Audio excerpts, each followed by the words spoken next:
Девочки, мальчики, ну что, я вас приветствую в неосновных пространствах нейроведьмы. Есть еще основные, но это все в процессе. Так, о чем сегодня будем говорить? Ну, я не знаю, когда вы будете смотреть этот расклад, но хочу сказать, что время, когда вы будете его смотреть, оно, знаете ли, не зафиксировано в какой-то одной точке. И вы можете смотреть его зимой, осенью, да? Может, сейчас вы посмотрите тогда, когда я его выпускаю, но мы будем смотреть, какой жизненный этап для вас заканчивается, ну и, соответственно, на какой жизненный этап вы переходите. То есть мы смотрим условно ваше прошлое, смотрим ваше настоящее, смотрим ваше будущее. Но именно в контексте жизненного этапа. Да? Возможно, это какие-то уроки, которые вы прошли. Может быть, это события, с которым вам необходимо было столкнуться. Такая, знаете, небольшая аналитика. И, как я и рекомендую, для того, чтобы аналитика была вами воспринята достаточно позитивно, потому что всякое могло быть, я рекомендую смотреть, меняя расклады, да, что-нибудь приятное. Пусть это будет чашка чая горячего, может быть, это кофе, да, может быть, у кого-то просто чистая вода. Ну, вообще, на самом деле, это полезное мероприятие, когда мы, допустим, что-то смотрим и пьем, потому что мы так лучше усваиваем информацию, тем более, если она позитивная, она, знаете, дополнительно как бы впитывается. Ну, это так, можно что-нибудь съесть, кстати, потому что касается еды там, и питья, это всегда заземляющее действие. И тем самым мы как бы декларируем, манифестируем нашему телу, что мы это услышали, что мы готовы воспринимать информацию, поэтому нет ничего, допустим, там плохого, если вы в расслабленном состоянии смотрите расклады, потому что это не про то, что вы тут должны в напряжении это все смотреть, ни в коем случае. Это вредно. Итак, первый камень у нас с вами оранжевый, второй камень зеленый, третий синий. Аналитика, на каком же жизненном этапе вы находитесь, да? На этапе вашего жизненного пути. Представьте, что у вас есть дорога, вот, и вы сейчас остановились, и время посмотреть назад. Время посмотреть назад, да, и мы смотрим прошлое, мы смотрим точку, в которой вы сейчас остановились, точка, из которой вы смотрите на свою жизнь, да, там, на события своей жизни и, соответственно, что же вас ждет, да, следующий пункт назначения, следующая точка, куда мы копим энергию, куда мы ее будем, соответственно, тратить, и, то есть какие события будем раскручивать, на что дается сейчас сила энергии. Ну вот, выбирайте камень, который расскажет вам, что же мы с вами будем делать. Хвалим мы себя, либо ругаем за какие-то прошлые события, что происходит в настоящем, причинно-следственная связь, и тот этап, в который вы переходите. Если будет что-то негативное, тот этап, в который вы переходите, то я буду рассказывать, как это все смягчить. Все, давайте смотреть. Единички. Те, кто выбрал оранжевую звездочку, я вас приветствую. Сейчас перетасую колоду. Напоминаю, что работаем мы с вами на прямых позициях. Можно, конечно, было работать и на перевернутых, но так информация воспринимается очень часто сложнее. То есть, если мне нужны какие-то там прям объемные расклады, многомерные, многослойные, вот я читаю перевернутые позиции тоже. Но нам сейчас с вами это не надо. Ну что, единицы? Вы можете смотреть себя, вы можете, допустим, загадывать окружающих. Это, конечно, не очень хорошая этическая вещь, когда мы смотрим других людей. Но опять же, мы уже можем смотреть и состояние блага. Если мы смотрим состояние блага, то нет ничего плохого. Если же мы просто, да, заглядываем условно в трусы человеку, это не очень хорошо. Ну что, давайте. Ваше прошлое, с чем столкнулись, что, в общем, пережили, да, в каких состояниях находились, да, ваш прошлый этап. Ну, прошлый этап, скорее всего, вы очень сильно боялись, что случится какая-то фигня, и она, скорее всего, либо случилась, либо вы ее благополучно избежали. Потому что девятка мечей – это не ресурсное состояние абсолютно, а ваше прошлое не ресурсное состояние, скорее всего, это потеря опор, это бессонница, это навязчивые мысли, может быть, это некий психологический недуг, от которого вы лечились, в том числе, допустим, там различные биполярные, да, там, историей, не знаю, может быть, это депрессия, да, может быть, еще какая-то болезнь, кстати, может быть, не только душевная, но еще на уровне вот физики, на уровне тела. И вот девятка мечей — такое депрессивное состояние. Сейчас я посмотрю, с какой сферой жизни оно связано, да, девятка мечей. Потому что все, знаете, вот и я эту карту называю час перед казнью, потому что казнь, как вы понимаем, это десятка мечей, все, там уже больше ничего нет. Там уже все, финалочка. Может быть, вы правда, знаете, ходили по лезвию бритвы. Может быть, вы переживали моменты своей жизни, которые связаны с тем, что вы были на грани смерти. Сейчас посмотрим немножко, да, подробнее по девятке мечей, что же вы такое сложное пережили, да, что же вас не убило, но сделало сильнее. О чем девятка мечей, в какой сфере? Вы выжили, слушайте, я правда могу читать сейчас эти позиции для тех людей, кто действительно выжил, да, выжил в связи с действиями в мире, да, выжил в связи с тем, что, например, были какие-то депрессивные эпизоды, но вы справились с собой, вы как Мюнхгаузен вытащили себя, да, за косичку. Помните, как он тащил себя из болота? Вот, потому что я рассматриваю ваше прошлое, а коль вы меня смотрите, значит, все же, да, вы себя вытащили. Вот, потому что вот об этом семерка жезлов. То есть ощущение, что вы выживали, ощущение, что было достаточно сложно, ощущение, что ваше состояние больше депрессивные, негативные, нежели позитивные. Вот об этом говорит прошлое. Может быть, вы и начало года смотрите сейчас. Ну, я же не знаю, какой период вы смотрите. Хорошо, давайте вот момент, в котором вы сейчас находитесь. Вот это вот ваша та точка, из которой вы смотрите. Ваша точка, из которой вы смотрите. Ну, смотрите, с одной стороны, вот это все закончилось, да? А что делать дальше, мы не понимаем и не знаем. Может быть, то, за что мы боролись, то, как мы себя отстаивали, то, какие опоры мы отстраивали, оно больше не имеет смысла. Или, ну, что-то, понимаете, вас запутало, что-то сейчас рассыпалось, где-то было состояние иллюзии, которое показывает нам карта Луна, да, потому что Луна, она всегда про ощущение морока, про ощущение потери координат, да, про ведьмины круги, вот я еще очень часто Луну читаю. То есть ощущение прям запутанности, ощущение непонятности, ощущение, что мы можем искать свет в конце тоннеля, но что-то пока мы этот прекрасный лучик света не наблюдаем. Сейчас я скажу, какой сферы это коснулось. Понятно, вы потеряли себя, потеряли веру, потеряли свет, возможно, потеряли Бога, да, в чем-то ошиблись в своих каких-то, может быть, жизненных начинаниях, может быть, вы запутались в том, насколько искренне вы к миру относитесь, насколько мир относится искренне к вам, да, то есть вот ощущение какой-то дезориентации. Но в принципе, мои прекрасные, вот когда нам показывают вот ваше прошлое, ваше настоящее, хочу сказать, что ваше настоящее, оно действительно как следствие, понимаете, вашего прошлого. Вот такое ощущение, что как бы иначе быть не могло.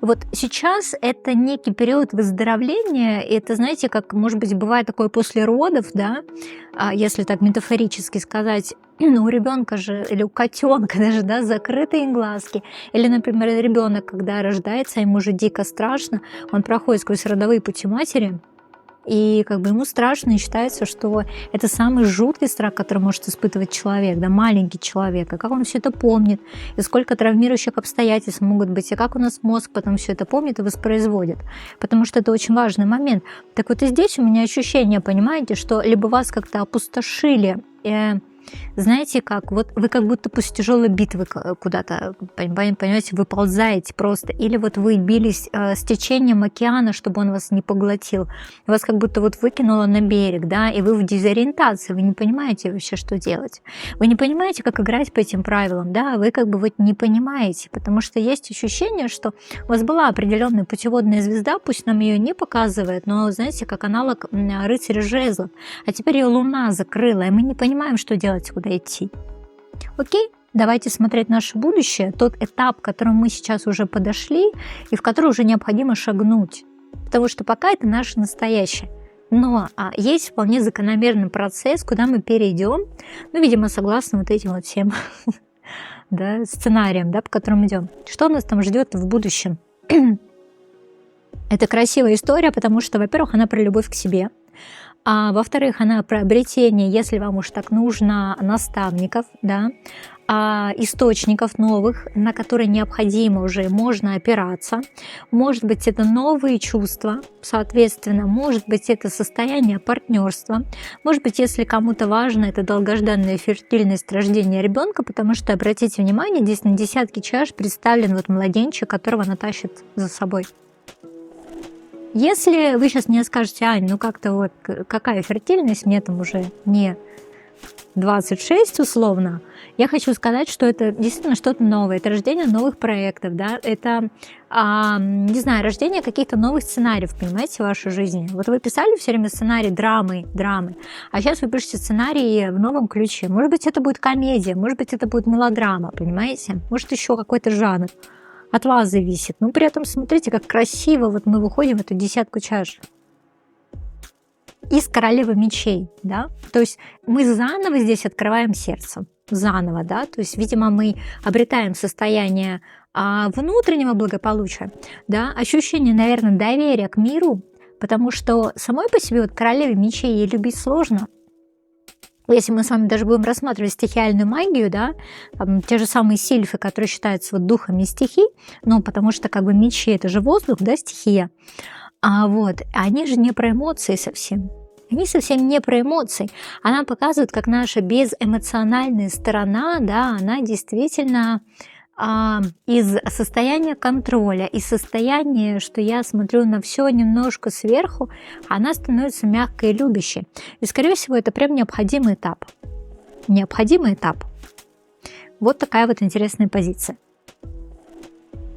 Ну что, в любовь выходите к себе в первую очередь. Это хорошо.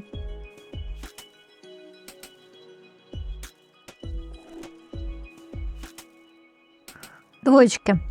Давайте сейчас приветствуем. Сейчас будем смотреть, что же у вас интересно. Бум-бум-бум, да? Будем смотреть. Будем посмотреть.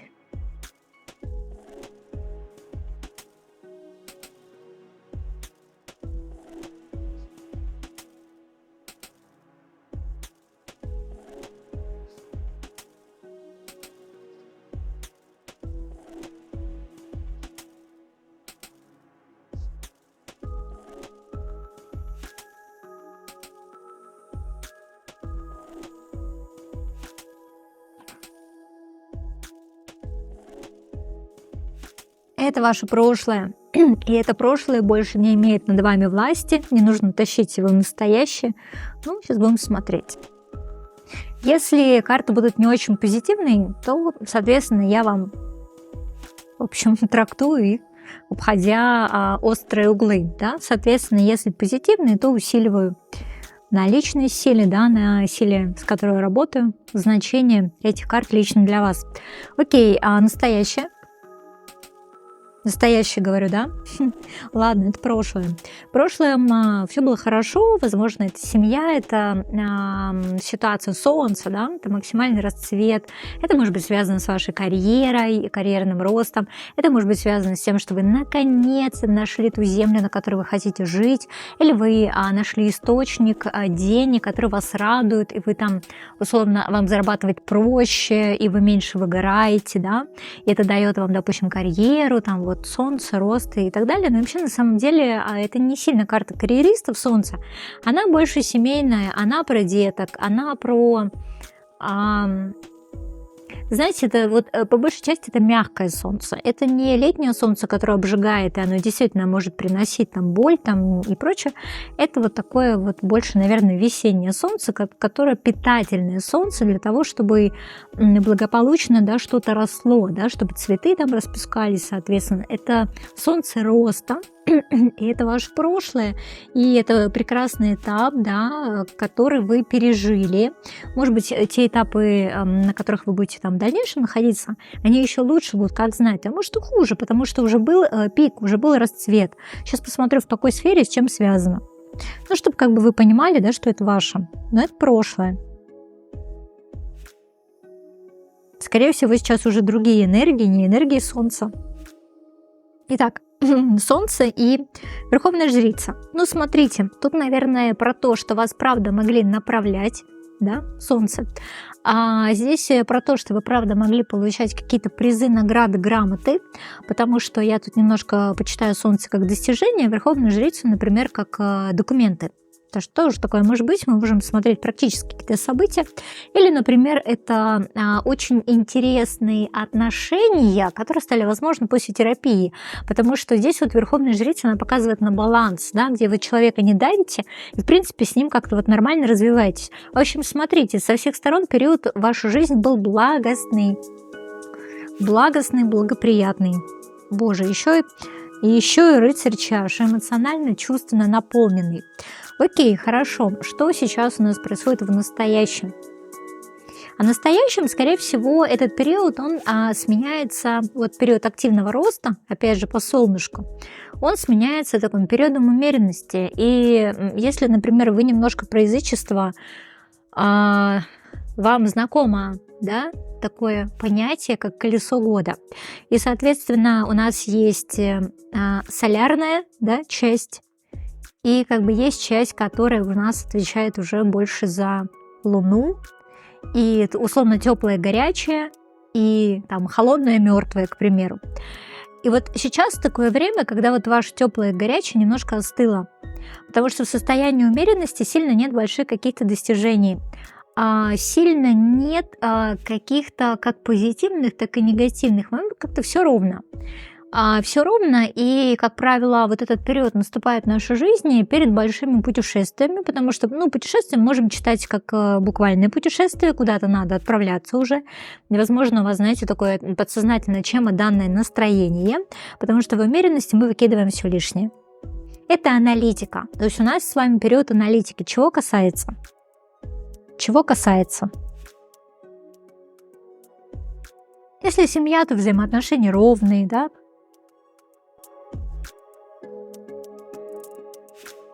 Тут все же про баланс, про какой-то. Ну, что касается, наверное, это больше эмоциональный фон. То есть, если раньше в прошлом ваша жизнь искрила эмоциями, то сейчас я этого не вижу, потому что все достаточно ровно, да, умеренность и туз чаш. То есть, может быть, вам действительно не хватает какой-то драмы, не хватает драмы, потому что, видите, вот рыцарь мечей, как-то, может быть, вы скажете, уныло, как-то все серое, или не радует, или вот что-то непонятное. Вот, конечно, могут быть негативные моменты, но, в принципе, я негативного не вижу. Ну, вот как-то ровно все, без каких-то, знаете, рисков, без каких-то сложностей, без каких-то прям, ну, непонимания, что делать дальше, да, без ощущения какой-то гонки, что необходимо прям успеть. Вот какой-то достаточно ровный период. Хорошо, давайте смотреть ваше будущее. Будущее. А будущее это, видимо, все обнуляет по той причине, что вам действительно не хватает каких-то новых начинаний, новой энергии, может быть, какой-то новой драмы.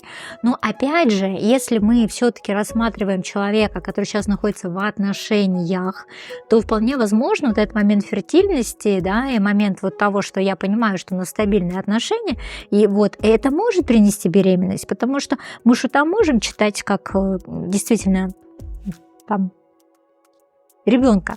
Как бы все к этому идет. Вот, пожалуйста, туз чаш. Может быть, вы как-то починили себя по-женски, да? И как бы ваши энергии действительно готовы к тому, чтобы подарить жизнь человеку. Вот. Шут, сейчас я немножко еще раскрою, потому что, в принципе, здесь вас вполне возможно выталкивает во что-то большее состояние умеренности, потому что хорош киснуть в болоте. Но не знаю, у меня что-то все равно ощущение, что это опять связано с чем-то новым обязательно для вас, потому что время пришло для нового.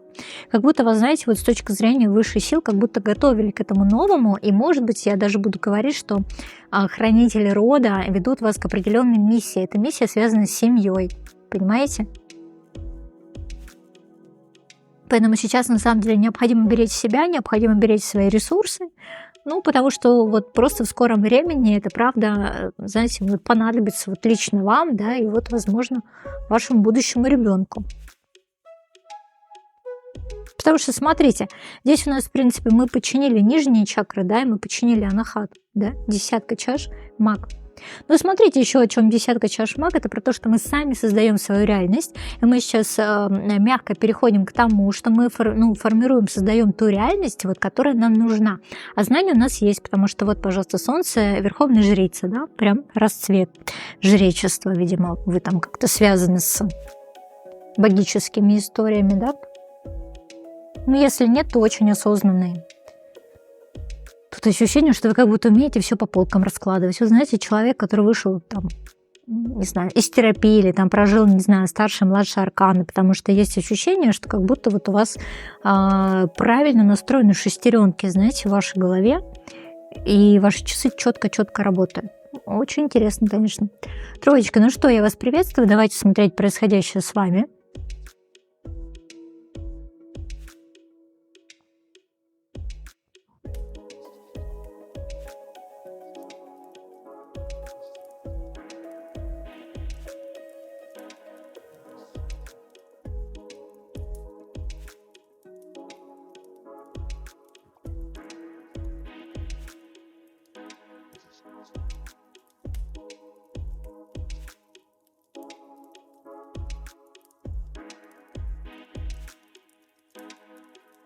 Так, ну что, смотрим, что же там было в прошлом, да, смотрим, что сейчас в настоящем, и на как бы следующий этап вы переходите. Вы переходите.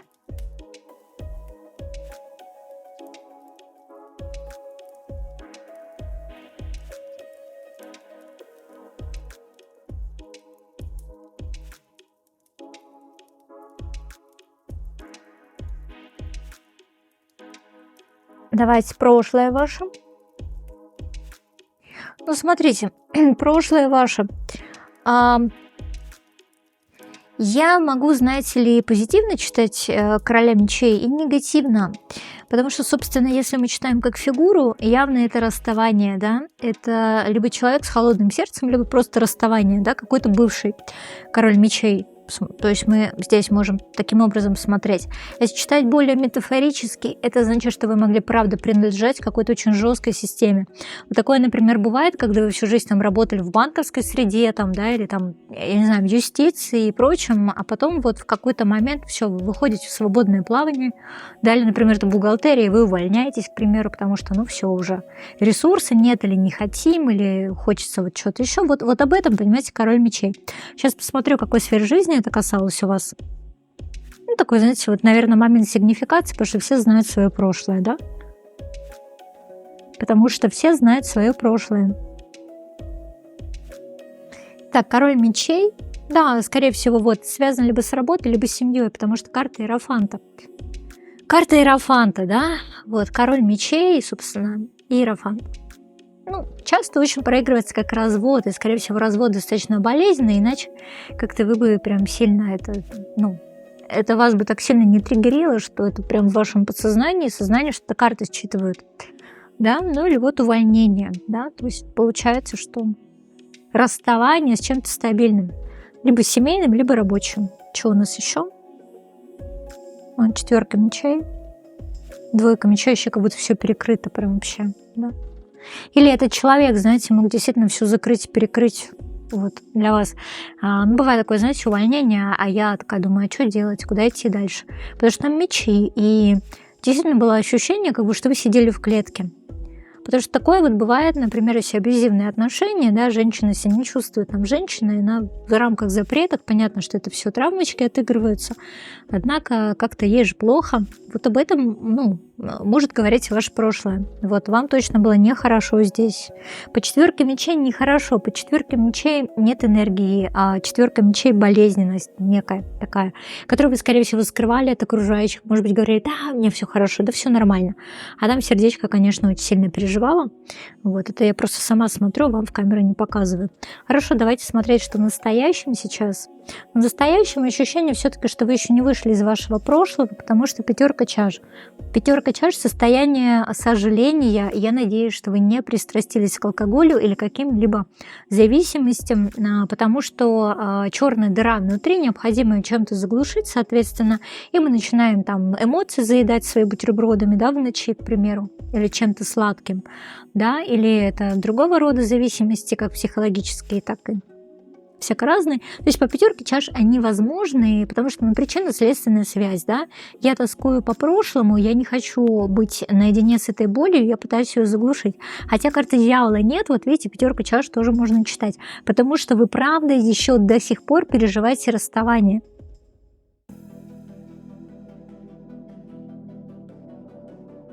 Да, какая-то максимальная расфокусированность. Может быть, правда депрессивная сейчас ситуация. Такое еще бывает, знаете, как вот по треугольнику Карпмана, например, или когда стокгольмский синдром, и вот, собственно, жертва уходит, но она потом все равно к обидчику возвращается, потому что там есть какая-то извращенная форма любви. И, может быть, знаете, вот время действительно пришло выходить во что-то здоровое, но вы пока еще смотрите на прошлое, да, потому что вы там уже смирились, но вам было плохо. Вам реально там было плохо, потому что было бы хорошо, я бы сказала, но мечи как бы не подразумевают, что хорошо. Мечи подразумевают либо ментальную темницу, либо, соответственно, не ментальную совсем. Вот такое ощущение, что вы где-то пока еще пытаетесь либо туда вернуться, либо вините себя, да, ну, в том, за что точно себя винить не надо. Сейчас я посмотрю, о чем здесь пятерка чаш. Да, пятерка чаш и, собственно, четверка чаш. Вполне возможно, вы вините себя за бездействие, а вы говорите, ну вот если со мной вот это произошло, значит, я была недостаточно хороша. Если это касается развода, и там мужчина там принимает решение уйти, то есть вы вполне возможно там можете думать о том, что вот он там ушел, потому что я его там не развлекала, там была там что-то плохой женой, отвратительной любовницей, там или себя запустила, а он, ну вот это вот все, знаете, вот это какое-то женское самобичевание. При этом вот в покупкам очень много драмы, очень много состояния какой-то вот прям апатии, да. И вот в состоянии апатии крайне сложно увидеть что-то позитивное сейчас. Мне еще одна нужна карта, но я вам тоже не покажу, мне просто нужно подкрепление моей гипотезы, идей относительно вашего настоящего. Сейчас посмотрю, к чему привело ваше настоящее. Короче, настоящее привело к королеве жезлов, это, но она перевернутая. Это когда мы не распоряжаемся своей энергией, чаще всего мы ее сливаем, кстати. Мы можем закрывать себя от мира, потому что мы не хотим отсвечивать. И еще может быть много пассивной агрессии. Если вы себя узнаете, смотрите дальше. Что же нас ждет? Ждет в будущем, потому что это следующий этап, да, к которому мы с вами должны прийти. Ну, слушайте, это будут какие-то очень яркие и очень острые изменения в вашей жизни, но, может быть, болезненные, потому что, собственно, рыцарь мечей. И, наверное, это про то, что не доводите себя, потому что можно психосоматически что-нибудь навалечь на свой организм, гнев, знаете, такой, психосоматический, и это может, правда, привести там по рыцарю мечей вплоть даже до полостных операций, да, то есть не доводите себя до этого. Ну, дай бог, чтобы этого ничего не случилось, как бы, на мое дело предупредить, потому что бывает такое, что рыцарь мечей проигрывается буквально. Рыцарь мечей, как бы пятерка мечей. Ну, то есть, смотрите, здесь почему-то начинает, ну, знаете, как по третьему варианту, ну, нам проще пока, знаете, как исследовать вот себя и свои эмоции через какую-то драму, через ощущение самобичевания, потому что смотрите, как вас троит, честно, вот троит. Вот у вас в настоящем получается пятерка чаш, как бы четверка чаш, да, прям у нас как бы задвоились кубки, а в будущем у нас задваиваются мечи. Это рыцарь мечей, как бы пятерка мечей. То есть ощущение, что вы как будто сами создаете ситуацию, которые вас добивают. Да, а потом, собственно, придумываете, да, что ну вот это же только со мной такое могло случиться, это уже только со мной такое. Ну, у меня ощущение, правда, что кто-то может выводить вас на эмоции. И тут, конечно, не семерка мечей, тут пятерка мечей.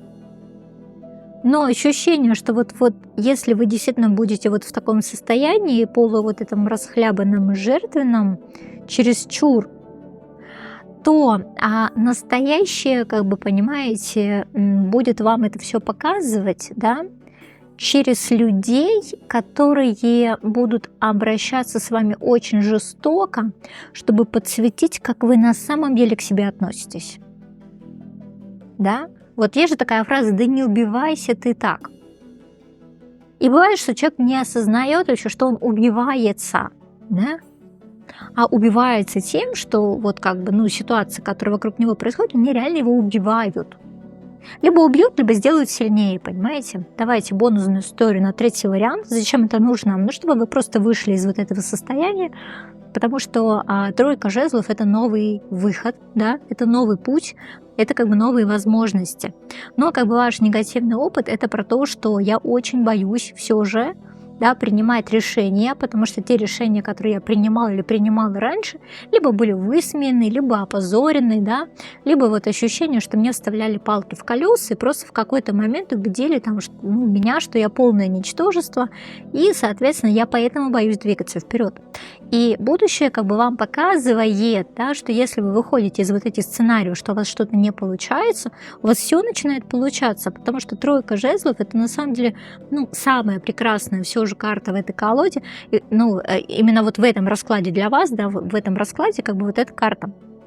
В колоде много прекрасных карт, но вот здесь вот тройка жезлов как финал, она прекрасна, потому что она показывает все-таки, что, ну, сквозь тучи пробивается солнце. Да, это карта бизнесовая, поэтому это могут быть интересные предложения, да.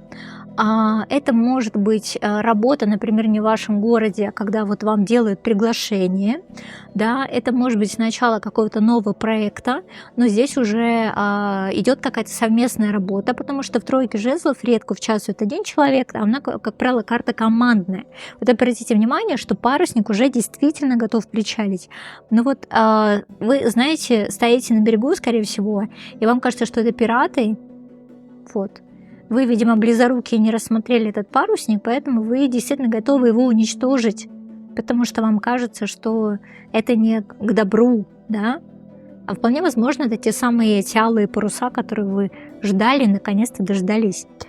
Тогда, когда казалось уже, что все, уже шанса нет. Вот такая вот интересная позиция по третьему варианту. А с вами была я, ваша нейроведьма.